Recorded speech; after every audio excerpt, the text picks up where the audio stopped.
ውድ የሰማይ ዜማ ተከታታዮች በያላችሁበት ሰላም ለእናንተ ይሁን። ዳግም በክፍል 7 ተገናኝተናል። ይህን ቻናል ሰብስክራይብ አላደረጋችሁ በማድረግና የደወል ምልክት በመጫን እንዲሁም መልእክቱን ከወደዳችሁት ለወዳጅ ጓደኞቻችሁ ሼር በማድረግ ከኛ ጋር ቤተሰብ ሁኑ። ስለ መልካም ትብብሩ እናመሰግናለን። የተማሪዎች መሪ መለኮታዊ ስልጠና የተሰጠው አገልጋይ።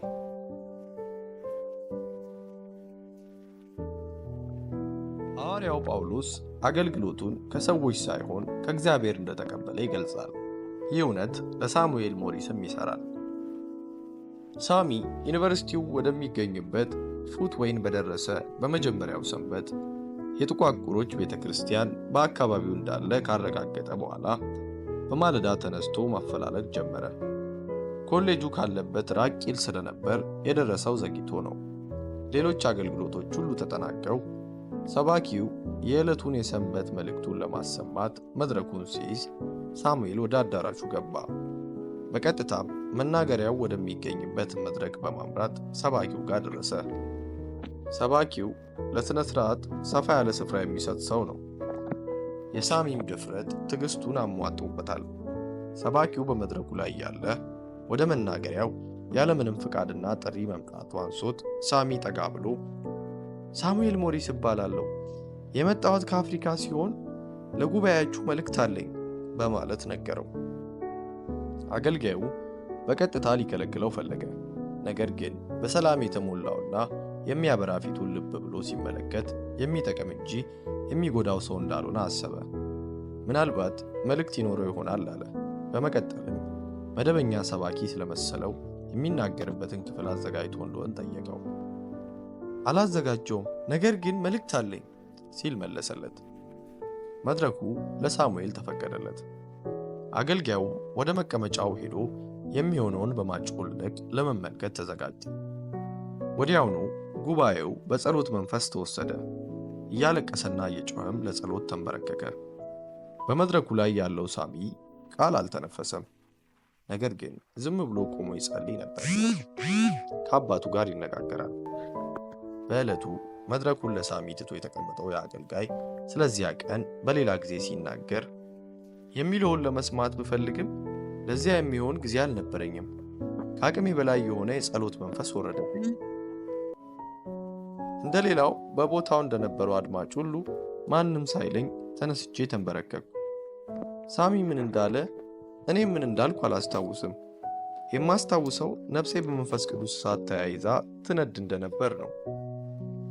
ሳሙኤልን ከአፍሪካ ከስራቱ ፈቶ ያመጣው ያ ታላቅ ብርሃን በዚያ ጉባኤ በነበሩት ወገኖቻችን ላይ ሁሉ ያበራ ነበር። ያም ጉባኤ የዚህ አይነት የመንፈስ ቅዱስ ባርኮት ሲገጥመው የመጀመሪያው ነው። ስብሰባው ከተወሰነለት ሰዓት ብዙ ዘግይቶ ተበተነ። ሰዎቹም ወደየቤታቸው በተለያየ መንገድ ከመንፈስ ቅዱስ ጋር በመገናኘታቸው ሕልውናው እየተሰማቸው ሄዱ። ሳሚ በዚያ ቦታ ስለ ሰዎቹ አልተናገረም። የእያንዳንዷን ነፍስ ጥማት መንፈስ ቅዱስ እንዲያረካ ለእግዚአብሔር የምልጃና የእምነት ንግግር አደረገ። ለዚህ የእምነት ጸሎት መልስ የሚሆን የእግዚአብሔር ሙላት በዚያ ፈሰሰ። ሁሉም በደስታ ተሞልተው ሄዱ።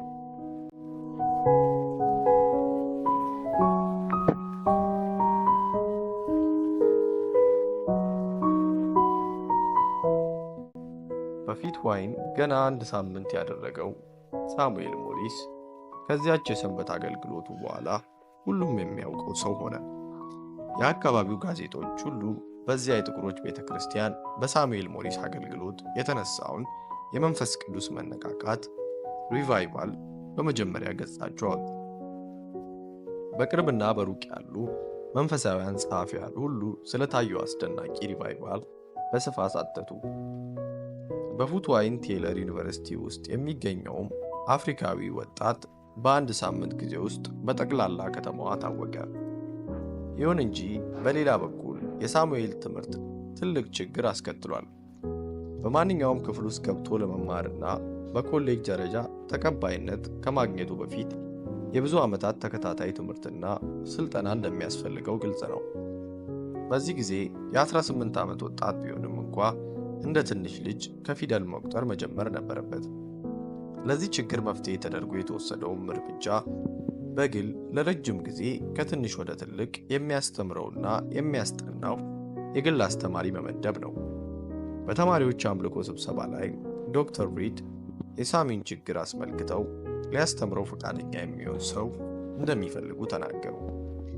ምንም እንኳ ቀላል ሥራ ባይሆንም ፈቃደኞች አልታጡምና የራሳቸው የዶክተር ሪድ ሴት ልጅና ወይዘሪት ሃሪት ስቲመን የተባለችው ወጣት ኃላፊነቱንና ወጣቱን ተረከቡ። ሆኖም በየጊዜው ሌሎችም ተጨማሪ ወንዶችና ሴቶች ፈቃደኞች በማስተማር ይረዷቸው ነበር። ሳሚ ለውድቀት የተቃረበውን ዩኒቨርሲቲ አዳነ። ሳሙኤል ሞሪስ የተማረውን ለመያዝ የሚጣጣር ትጉ ተማሪ ነው። የምትነግረውን ቃል ሐሳብና መመሪያ ሊጠፋ በማይችል ሁኔታ በአእምሮ ሰሌዳው ይመዘግባል። በተማራቸው ቃላት አጭርና ሐሳቡን በትክክል ሊገልጡለት የሚችሉ አረፍተ ነገሮችን ይሰራል። ቀልድና ፌዝ አያውቅም። ክቡር የሆነ ባህሪ ነበረው። ከባዱን ኃላፊነት የተረከቡት ሚስ ስቲመን እና ሚስ ሪድ ቀስ በቀስ ለስራቸው ሽልማት የሚሆን በረከት እየበዛላቸው ሲሄድ ስራው እየቀለለላቸው እየወደዱትም መጡ። ነገር ግን ከሁሉም በላይ ሳሙኤል በትምህርቱና በኑሮ የመንፈስ ቅዱስን የበላይነት ይረዳ ነበር። ከአስተማሪዎቹ ያላነሰ ንግግር ከሰማያዊ አስተማሪው ጋር ያደርግ ነበር። ለእርሱ ምድራዊ መምህራን በአጠገቡ ተገኝተው የሚያስተምሩትን ያህል መለኮታዊው አስተማሪ በጎኑ የመገኘቱ ነገር እውነትና እርግጠኛ ጉዳይ ነው። ብዙዎች ሳሙኤልን ለማየትና ለማነጋገር ከርቀት መጥተዋል። ለተራ ወሬ ግን ጊዜ አይኖረውም። ከተለመደው የሰላምታ ልውውጥ በኋላ የሚፈልገውን የመጽሐፍ ቅዱስ ክፍል በመስጠት እንግዳው ጮክ ብሎ እንዲያነብለት ይጠይቀዋል። ሳሚ በዚህ አይነት መጽሐፍ ቅዱስን ከዳር ዳር ወጥቶታል። በዩኒቨርሲቲው ውስጥ በጣም ተቃዋሚ የሆነ ኤቲስት፣ በእግዚአብሔር መኖር የማያምን ሰው ነበር። ሰዎች የሚያምኑት ነገር እሱን አያረካው። በሚያምንበት ነገር በመከራከር የተካነ ነው። አማኝ ተማሪዎችን አነፍንፎ ለክርክር ይጋብዛቸዋል። እንተማመን ይላቸዋል። አሳምኑኝ ወይ ላሳምናችሁ በማለት መንገዳቸው ላይ ይጋረጣል። ከሳሚ ጋር በቀላሉ መገናኘትም መወያየትም አይቻልም።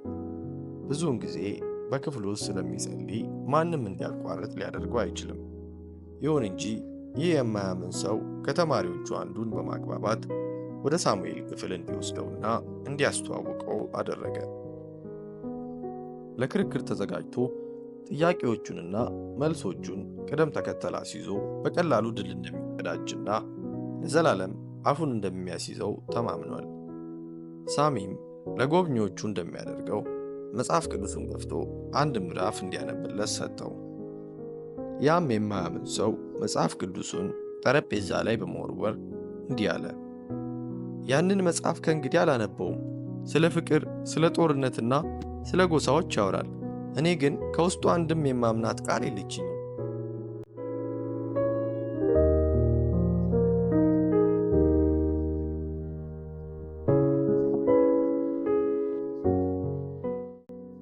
ሳሚ ከዚህ በፊት ከኤቲስት ጋር ተነጋግሮ አያውቅም። የአፍሪካ አረማውያን እንኳ ምንም ይሁን ምን አንድ መለኮታዊ ኃይል እንዳለ ያምናሉ። ሳሚም ይህን ሰው ትኩር ብሎ እየተመለከተ ተነስቶ ወደ አጠገቡ በመሄድ ውድ ወንድሜ፣ ዛሬ አባትህ ይናገራል፣ አንተ ግን አላመንክበትም። እግዚአብሔር አባትህ ነው፣ ክርስቶስ ወንድምህ ነው፣ መንፈስ ቅዱስም ብርሃን ነው። እጆቹንም በጎብኚው ትከሻ ላይ በማድረግ ተንበርክኮ እጸልይልሃለሁ። የእግዚአብሔር መንፈስ ለዚህ ነፍስ የሚሆነውን ነገር እንዲያስተላልፍ ረዳው።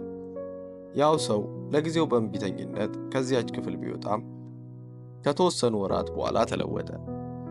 ታላቅ የጸሎት ሰውም ሆነ። በመጨረሻም አንድ ወቅት አሽሟጣጭ የነበረው ሰው ራሱን የቻለ የቤተ ክርስቲያን መሪ ሆነ።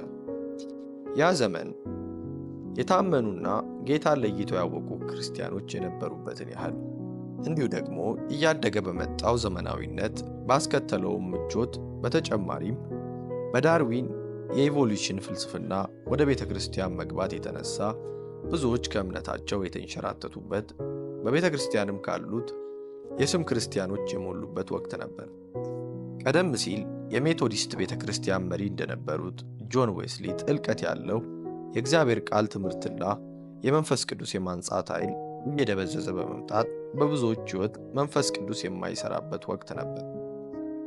የወንጌል ሥራ የኃይል ምንጭ የሆነው ይህ የእግዚአብሔር መንፈስ ሙላት ከብዙዎች አገልጋዮች ሕይወት እየሟሸሸ የመጣበት ጊዜ በመሆኑ ይህ እውነት በመሆኑ በቴይለር ዩኒቨርሲቲም ተንጸባርቋል። የሳሙኤል ሞሪስ አገልግሎት ይህን እሳቱን ያጠፋ ዩኒቨርሲቲ ከፕሬዝዳንቱ እስከ አዲስ ገቢው ተማሪ አቀጣጠለው። የእግዚአብሔርም ጸጋ ሁሉን ወደ ሕይወቱ መለሰው። ትምህርት ቤቱ በአጠቃላይ ከፍ ወዳለ ሕይወት ከመምጣታቸውም የተነሳ ደህንነትን ያገኙ ከመባል አልፈው ሌሎችን ሊያድኑ ወደሚችሉበት መንፈሳዊ ብርታት ለመገኘት በቁ። የእግዚአብሔር መንፈስ ለሰማያዊ በረከት ብቻ ሳይሆን ምድራዊም ቀጥሎ የሚመጣ መሆኑም በቴይለር ዩኒቨርሲቲ የሆነውን በመመልከት ለመረዳት እንችላለን። ኮሌጁ ለመውደቅ በሚንገዳገድበት የመጨረሻ የመፍገምገም ትግል በሚያደርግበት ወቅት በሳሙኤል ሞሪስ አገልግሎት ነፍሳት ተነቃቁ። የብዙዎች ተማሪዎችና ሰራተኞች መንፈሳዊ ሕይወት ከተዳፈነ እሳትነት ወደሚንተገተግ የሰደድ እሳትነት ተለወጠ። ይህ መንፈሳዊ በረከት የኮሌጁን ቁሳዊ ፍላጎት በሚያስገርም አኳኋን እስከ ማሟላት ተሸጋግሯል።